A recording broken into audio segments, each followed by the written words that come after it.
Space xəbər baxırsınız. Elm və Təhsil İşçiləri Həmkarlar İttifaqı Respublika Komitəsinin təşkilatçılığı ilə Təhsil İstirahət Mərkəzində istirahət edən Həmkarlar İttifaqı üzvləri ilə görüş keçirib.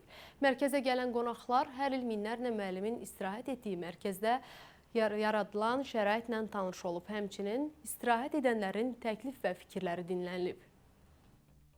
Tədbirdə Milli Məclisin deputatı Elman Nəsirli, Azərbaycan Dövlət Pedaqoji Universitetinin Quba filialının direktoru Professor Yusif Aliyev və digər qonaqlar da iştirak ediblər. Görüşdə istirahətin daha səmərəli təşkili və bu istiqamətdə həyata keçirilən layihələrdən bəhs olunub. Bildirilib ki, mərkəzdə müəllimlərin rahat istirahəti üçün hərtərəfli şərait yaradılıb. Gün ərzində qonaqlara müxtəlif istirahət və əyləncə xidmətləri təqdim edilir. Müəllimlər bu cür görüşlərin onlarla birbaşa ünsiyyətin genişlənməsinə, təkliflərin dinlənilməsinə və sosial müdafiə tədbirlərinin daha da təkmilləşdirilməsinə mühüm töhfə verdiyini bildiriblər. Onlar yaradılan şəraitdən məmnun qaldıqlarını vurğulayıblar. Birinci səfər buradayım.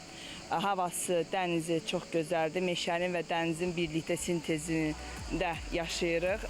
6-7 gün müddətində bizim əziyyətimizi çəkdilər.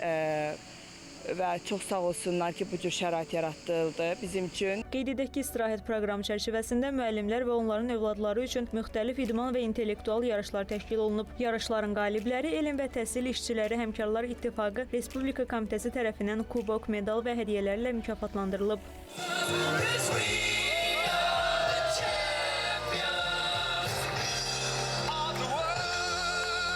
Günün sonunda isə mərkəzdə əsl bayram abavası yaşanıb. Canlı musiqi, rəqs nömrələri və rəngarəng şou proqram iştirakçılara xoş anlar bəxş edib. Səhnədə üçrəngli Azərbaycan bayrağının qürurla dalğalanması tədbirə xüsusi duyğu və vətənpərvərlik övqatı qatıb.